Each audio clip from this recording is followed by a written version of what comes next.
Many people say that they want to write a book, yet 9 out of every 10 people who start writing a book never finish it, leaving one of their biggest dreams unfulfilled.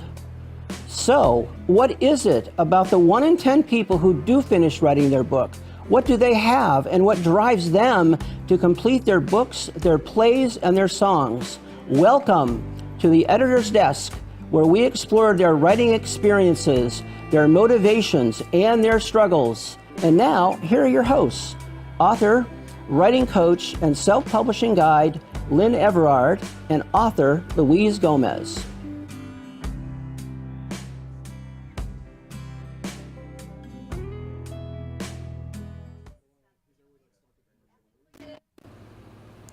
It's Thursday at 5:30 p.m. in sunny South Florida, and you're watching the Editor's Desk. My name is Lynn Everard. Hi everybody, welcome to the Editor's Desk. My name is Louise Gomez. Thanks for coming. So have you ever had an experience or been on the verge of an experience that you knew would change your life, but as you were thinking about that experience and thinking of walking into it, you were really nervous? There was a part of you that was really excited about what might happen and how your life would shift and things would change, but there was a part of you that was just as afraid of that happening, and you battled those two things back and forth. Well, if you are someone who went through gratitude training yeah. and you went through part 1, it's very likely that you had our guest as your trainer. And so, Louise, you went through that program, you remember? I sure did. I did not have Chris for part 1, but I had someone else, Ray Blanchard, but I can exactly identify with what you're saying, because it was like the fear of the unknown, like, what is this? What am I going to experience? Like, I am clueless, right? So right. I feel like that unknown is what has us fearful, right? Right, we don't know what's coming. Part of us knows it's going to be really good, and part of us is looking for the fastest escape route out of the room. Yes. Right? Yeah, like, where's the door? I gotta go. And so, would you do us the honor of introducing our guest tonight? I certainly will. I'm so excited to talk to Chris Desanti. A lot of people know who he is. I just finished his book, The Urban Mystic, which I have to tell you was a quick read. It was a fast read. I read it in like a day and a half, I think. But it was the type of book that I feel like can be used over and over again, because it's like I want to read it and reread it because there's so many nuggets in here. I'm actually going to read his bio real quick so I can do him some justice and really properly introduce him. So Christopher Desanti is an international transformational trainer and educator of higher knowledge, a seeker of this knowledge since childhood. He participated in Native American shamanic teachings throughout his late teens and was later drawn to the teachings of the Masters of India. Christopher, who is known as an urban mystic, has spent over 2 decades studying, meditating, and reflecting on the words and practices of his rich lineage. His encounter with A Course in Miracles, combined with his teachings of non-duality, enabled him to help other seekers discover the cause of the suffering of their own lives. In 2008, he began facilitating his own satsang-style classes and continues to hold private classes each week. After attending gratitude training in 2011, a transformative 3-part course, he went on to become an international trainer after 3 years of intense immersion in the training. He was fortunate to learn from 2 pioneer trainers, both of whom were instrumental in creating the work and who are standing members of the Transformational Leadership Council. So welcome to the show, Chris. I'm so excited to have you here. Thanks. It's really great to be here with both of you. Yeah. Thank you. Thank you for having me. Oh, absolutely. Yeah, we're excited. You know, it's one thing to be one of your students and go through the training with you, but not everybody knows the depth of you and all the things that you've done leading up to that. And so would you, like, we talked about this, but you have a really rich background in terms of your studies and your growth and your learning and your ongoing Practices. work as a seeker, Yeah. right? So, and this is difficult because this is like asking a mom which her favorite child is. But I'm going to ask you anyway, and that is, of all of the transformational work you've done on yourself, what aspect of that stands out to you the most? It is a tough question, because it's a journey, really. Yeah. It's interesting sitting with both of you and talking about authors. And, I remember my mom will make a joke. I was really young, like 3-4 years. I would come up to my mom and like, teach me how to read. Teach me, I want to learn how to read. So early on, it's funny, I was an athlete. So I would read books on high performance as an athlete. It was a really high-ranked basketball player in high school. Yes. It was funny. I was talking to someone this week about it, and it was my whole life. I lived, ate, sleep, breathed basketball, and I made it to pretty high notoriety in the state of New Jersey at the time. I was a sophomore in high school. I was one of the top 10 players in New Jersey, one of the top 100 in the country. Nice. And I was just getting burnt out. I literally, long story, I got injured. And I was bringing a book in for a teacher, and I opened up the book, and I was miserable at this time in my life. I transferred schools, left my friends, and I opened this book up, and in a page, my life was never the same. Wow. So I literally, within 1 week, was like, I don't want to play basketball anymore. Moved back, and that was when my spiritual journey started. So if you ask me, it's difficult because I used to cut school and go to the bookstore. And so it was like that type of thing.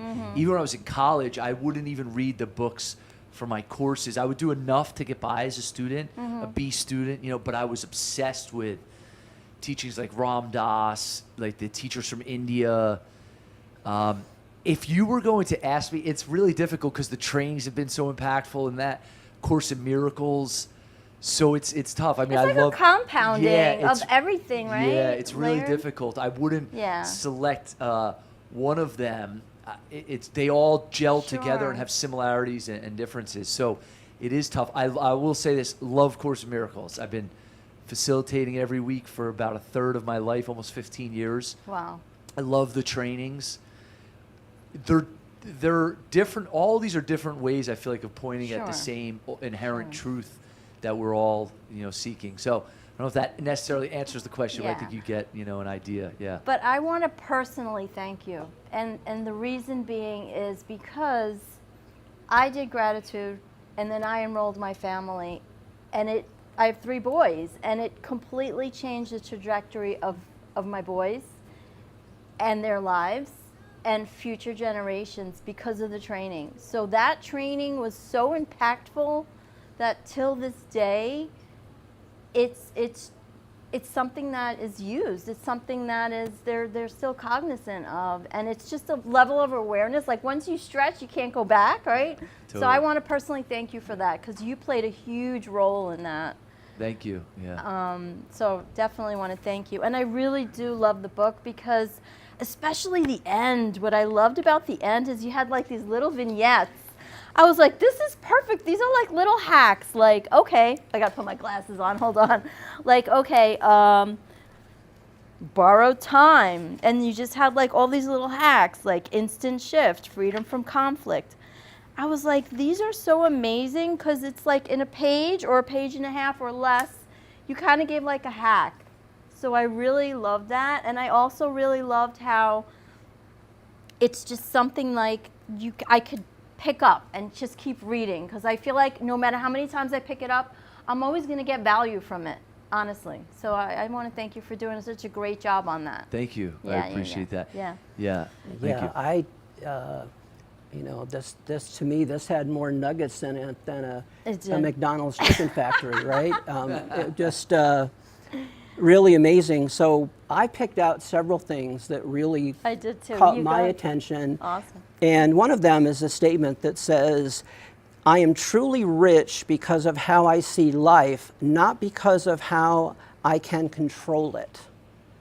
And that really hit me because seeing life as an attitude, right? A mental attitude. And when you don't have that, then it's almost like you have to resort to control, because to get what you want or what you think you want. So, and I know every one of these things is a rabbit hole waiting to be explored, right? But would you talk about that for a moment? Just this idea of, if you really understand, your perspective, your attitude about life really does remove that need to be in control of things. Yeah, it's interesting because I think early on for me, I started looking around at the world and people, and I'm like, there's got to be another way here, because it seemed like no matter how successful, no matter how rich someone was, and I've seen many types of people, whether it's billionaires or, all kind. It just seems like everybody has this same type of battle going on, and no matter how much they can attempt to control their life, when they put their head on the pillow at night, there's always a risk. There's always, you don't know what's going to happen the next moment. I remember my teacher in India is like, no matter how skilled you are, you could be the greatest fortune teller. And people pride themselves, and I can predict. Nobody knows what the next moment's going to bring. So that in itself puts all of us in a situation of, well, okay, I can do everything in my power to try to control it, but as we've all learned, it just doesn't work. Right. So where do we actually have the power? Well, the only place really is in our mind and how we see and our perception, which you see this as, there's all kinds of books. I remember reading Man's Search for Meaning, Viktor Frankl in Auschwitz in the Holocaust camp, talking about the people whose mind was connected to a higher purpose. They were able to even live in the most hostile environments. Right. So I remember a teacher in India said once, the mind is everything. It'll make a hell out of heaven and a heaven out of hell. Yes. So then I started saying, like, wait a second, here it is. And I've been to India. I've seen people with nothing. And I come back to, we're in Boca Raton, South, Palm Beach County, Florida, like one of the best places on the planet to live. And people look miserable. And then somebody in India can have no legs in the middle of the highway on a piece of wood with wheels on it, just smiling, like they're happy as can be. Why is that? Well, please. It's a great... Like, what is up with that? Because it's so many people who go to India, come back, and they say that same story. And it's not just everyone in India, because there is people there. So what is it? It's this understanding that I think, especially in the West, we've got this idea that acquiring, having, equals being. Like, if I get enough, I'm finally going to feel safe. Right. I'm finally going to feel secure, and it doesn't work. And as you know from the trainings, I bring that to life. It's who I'm being. It's not what I can get. And most people think that by acquiring and doing and getting, that will translate into being happy, being fulfilled, being free, being powerful, and it doesn't. It's what I bring to life each moment through my perception and my mind. Yeah, that was a big shift for me, the be, do, have. I was like, wow, I've had it backwards for years. Yeah, most people do. Yeah, it's just they haven't learned this. It's powerful. I did also have something I wanted to ask. Hold on. I wanted to touch into.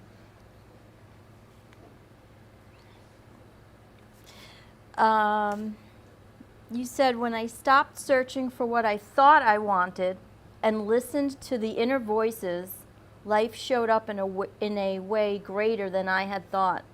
So my question is, how can we speak into, like, let's say people who are right now, they're struggling to pay rent, they're struggling to survive, and all they're thinking of is right here, right now, I got to fill up my gas tank, right? So I ask that to myself, and I read this so many times, and I'm like, it's amazing. How can we put it into practice? It's a great question. And I would say for me personally, I've lived through all of that. Right. So I was very fortunate to practice these things when I didn't know how I was going to pay rent or didn't know how I was going to eat, because I started so young. Right. So I by the time I was 16, I was really hardcore into these types of teachings. So, I mean, I've been through everything of I don't know where the next meal's going to come from, Right. to I'm making a lot of money, to I've Right. lost a lot of money, to so what is it? It's if you study any modalities or teachings, whether it's things like the secret to getting Yeah. rich, or the science of getting rich, think and grow rich, manifestation technique, all of them. I mean, everyone basically says something similar, and the similarity is we have a way of tuning into something that's way vaster than our conscious mind. So let's say you're like, how do I pay rent? Yeah. The mind starts to go, well, what Yeah. does this mean? What do I do? Let me Right. figure this out. But there's this magic in life, or I don't know what to call it. It's this beautiful Magic, gift where you've all probably experienced this. I can't tell you how many times in my life I didn't know how the solution. It just showed up. It was like, and it wasn't even what I thought it was going to be. Whether right. it's the person shows up and says something, or money shows up, or so there's a way of tuning into whether you call it cosmic intelligence or the universe, the universal law, the universal life force. That the challenge is it's about the mind's important, but about tuning into something, whether you call it intuition, Right. being guided. Right. And most people have lost that. So they get so caught in this. And let's say it's rent. Yeah. If we start to trust, right, that the universe, the entire universe is supporting me because I'm part of I'm part of Right. all of it. So Right. what does that look like? You still need to do things, right? You still need to take action, but it starts to work in forms of ideas, right? Maybe I should do this. Maybe Right. I'll call this person, but what about this? And we're open to so many possibilities, but we're not open to those possibilities when we're stuck in the Right. so the goal is to get out of the first. Yeah. And even if you're still in it, Yes. to do the best to lean into, okay, please guide me. Whether Yeah. it's higher power, light, whatever it is, it's like following that call because it leads you into amazing, amazing places. And the understanding that every challenge, it contains within it a possibility of something greater. Yeah. So every breakdown has a possibility of a breakthrough. It's the law. Yes, if that makes sense. Yeah. It does, absolutely. And what's so interesting was when I read your book and you talked about your trials and tribulations with your whatever relationship or basketball or whatever it was at the time. It's so amazing because in that moment, did you feel like that same thing, like, oh my God, how am I going to get out of it? And did you realize that it was going to lead you to where you are today, like in that moment, right? Yeah, so yes and no. So the no part would be like I'd have no idea where I would end up. Right. Because you just don't know. It's, I Right. mean, looking back, it's amazing. Like, wow. Right. In the moment, though, it's funny. I found old journals from when I was really young, even going to India the first time, and I would read them and go, that's how I feel even today. It not the understanding is the same or similar, let's say. Right. But there's a maturity or a ripening, they would call it in India, that Sure. happens. It's like with fruit. Yeah. It ripens over time. So that, it's less and less would it come. Or even when it would come over time, I'd go, all right. You're aware of it. I get this now. There's a breakthrough on the other side of this. The Course of Miracles would call it a miracle. Right. Shifting from fear into love, right? So it's like, all right, I've been around this game before. So, and then what starts to happen is, even when those things come up, it's almost like they're welcomed, because then it's us. It's literally like reclaiming a part of ourself, our power, our connection. So every time that happens, as time went on, it would always happen, the shift, and then it was easing into it more and more over time, and then all these amazing things started happening. You know? Yeah. So one of my favorite quotes actually ties into this beautifully, and that is, it says that there is a difference between what I want in the world and the deeper yearning that wants to come through me. Because so often we're focused on getting what we need to take care of all of these things we have to take care of in our lives. Right. And while we're busy doing that, we're not the conduit for what wants to come through us, right? And so if we let go of the what would we call it? It's not a yearning at that point, it's a want. And then switch it over. So would you talk about that a little bit? Because I really like that.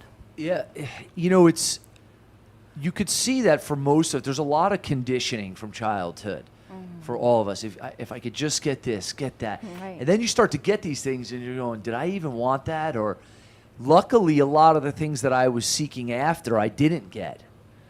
It's very interesting. Lynn says that. Right. There's a prayer that you say. There's an old Garth Brooks song that says, "Sometimes I thank God for unanswered prayers." Right. You just reminded me of that. Yeah. So it's this, because if I think, see, there's the trap is if I get it, it's going to fill me up. Right. Right. So then now I'm already set up in this, I must be lacking and hoping that this thing that I want will fill me up. But so we flip that and see that we're already filled. Each of us has our own individual journey. So for you, it'll look different from me. So no one's better than another. Everybody has a unique, let's call it like a story, right? You're the main character in the movie of your life. Yes. So for me, my whole curriculum and story is going to be very different than yours. So then it's like, well, what wants to come through me? Now, this might be a deep concept for people. When I went to India, I was 22 the first time. I was going to ask you what age you were. So you were young. 22. I got sent home the first time. Oh, wow. Went all the way to India. Didn't have the right visa. Crazy. Oh, no. They sent me home. I got my money back. It was right. It became a great story when I got there, Yes. though. 9 months later, like I finally made it. Oh, my God. Right. So here I am, showing up at some teacher's doorstep. Like, I've read all your books, and let's talk. You know, there'd be 20 people there, Sure, people from sure. all over the world. And I remember this teacher said something of, you're not doing anything. Like, you think you're the one doing it. And of course we're doing stuff. Yeah. But there's a life force that's moving through us that, let's call it, we're co-creating with it, right? Sure. I think people can Yes, understand that. yes. So it's, okay, how do I listen to that then? And does that know better than I do? Like, you know, we're talking about that force. Maybe it has a better idea for me than I do. So then it's not a question of, it's really a question of how good can I listen? And then you start to listen, and it's like we're being guided all the time. And if, you know, what do you say? Guided by what? That power which is running all of it. I don't know what's yeah. beating my heart right now. Exactly. It's not really hard to find if you look. I agree. Wow. What else are we gonna? Anything else? Well, I had another quote actually. yeah, go ahead. So you wrote, which I thought was really interesting. I loved it. This quote. You said, "We must shift from a context of lack to one of abundance, and then we will realize that we have enough, that we are enough, and that truly winning means that we are all winning, all races, all religions, and all genders." I feel like that right now is like a powerful statement, and I love that. I love what you wrote. That we all get to win. Can you speak into that quick? Yeah, it's a very challenging idea in what's happening around the world. And, you know, we say in the training, like, creating a world that works for everyone. And Yes. what does that start to look like? And, you know, we're doing the best that we can with where we're at right now. Yeah. I think one of the greatest gifts that we could start to do is elevate our own consciousness. Because until we do that, we're always going to be subject to, you know, I'm better than you. Sure. I need more than you. Right. It sets up that dynamic of survival. And then you look around the world, and that's on one level. How we truly, I believe, ultimately transcend to this idea would be individually, each of Yeah. us healing. Agreed. I would call the dark cornerstones of our mind, whether it's separation, greed, conflict. It's like, I can't expect the world to be at peace if I am continually harboring conflict. Right. So where do I start? I could start with my family. I could start with the people I don't like. Sure. Right? I could start with the people that really piss me off, Right. right? People who cut me off in traffic, like, because you probably heard this, and there's no point in, I don't remember exactly how it goes, but it's something like, there's no point in preaching unless your walking's going to be your preaching. Absolutely. So you need to walk it. And how do we do that? It's really simple. We just wake up, go into our life, and just look at all the places of conflict and war within us.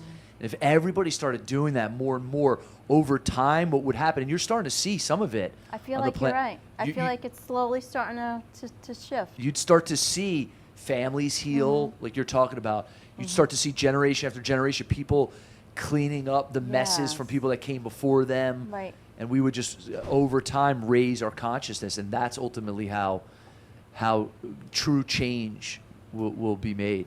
Definitely. Thank you for that. So, Chris, we know you've have a lot of things going on in your life. So, this is the part of the show where we'd like to invite you to tell us what's coming up for you. Are there things happening that you'd like to share with our audience? Well, the book, you can get the book on Amazon. The book was written years ago, so it's been great. I wrote it like memoirs, so people can get it on Amazon, Urban Mystic. The trainings, I would say people that are on Facebook. I just started a Facebook group recently called nice. Everyday Freedom and Mastery. Yes, that's right. Join that. There's a training coming up, a training center. I do trainings at two places, one called Redesign Trainings, which is virtual out of North Carolina. Nice. It's a nonprofit. And then friends are starting called Absolute Mastery, which will be in October in Lantana, Florida. Nice. That'll be in person. People can contact me, chris@ChristopherDesanti.com, to get updated or get on the email list. I send out emails each week of Yes, I get them. I read 'em. writings, and I love to write. So what's going on in the world. I make a magical brew with my wife, Black Plate Wow. Gold. It's a Good brew stuff. that helped me for years when I was training and avoid getting sick. So check that out, blackplategold.com. And then I do private coaching and consulting for certain types of people, and you could reach out to me, email me if people are interested in that. That's basically, I do Course in Miracles for those, an advanced class, and then there's a beginner Course in Miracles. You can get that on my website, ChristopherDesanti.com. There's a membership for ongoing classes. So That's online, the Course in Miracles. I do it virtually? I do it every Thursday. Okay. We do 1 hour. We go through the whole book. It's very advanced. So I suggest people do a beginner class, which they can get online, which is pre-recorded classes. Perfect. So it's a bunch of stuff. Yeah. Yeah, and I know they just got back from, you guys were in Bimini, right? Yeah, swimming with the some photos. dolphins. Nice. Yeah, it was. That's I will fabulous, do that Chris. one day. I will do that. It's magical. looks We're like so it. delighted that you joined Thank us you this so evening. much. It brings back some terrific memories. It sure does. And Thank you. and it's exciting that you're starting, bringing this back. Thank you for doing In a that. form. And so because there are a lot of people out there that didn't hear about it until it was too late. True. And then they said, "Oh, I want to do that," and it's Right. like, well, you can't do it right now, but you'll be able to do it at some Yeah, point. So we really want to just extend our sincere gratitude to you for being on tonight, and just because we know you've affected so many people, including many us. people. And so we want to share with you what we have coming up next week, because one of our guests next week has also gone through gratitude training. And our guests next week, they're our very first musical guest. Oh, They yeah. go by the name of Lumazone, Alex and Amazing. Sissel. And they have fantastic music. We Amazing know you'll music. enjoy it. We're going to talk to them about how they write their songs, and then they're actually going to perform Yes. a song or two for us. So you definitely won't want to miss that. Definitely. Magical voices. Absolutely, the harmony, the blend. Soulful. They hear the songs as they're thinking of them, I guess. know. But anyway, thank you so much. Thank you so much for coming. We appreciate it. We'll see you next week. Until Good night. then, Until have a then, great week. Have a great night. Thank you. Even if you have never written a book, you are still an author. In fact, we all are. In every moment, each of us is writing our own unique story that we call our lives. Because many of us are, as in the lyrics of the Dan Hill song, Sometimes When We Touch, writers still trapped within our truth. If this is you, why not start writing your thoughts in a journal? It will help you get your truth on paper and could just be the start of your own book. And don't forget to join us here every week for the next edition of The Editor's Desk.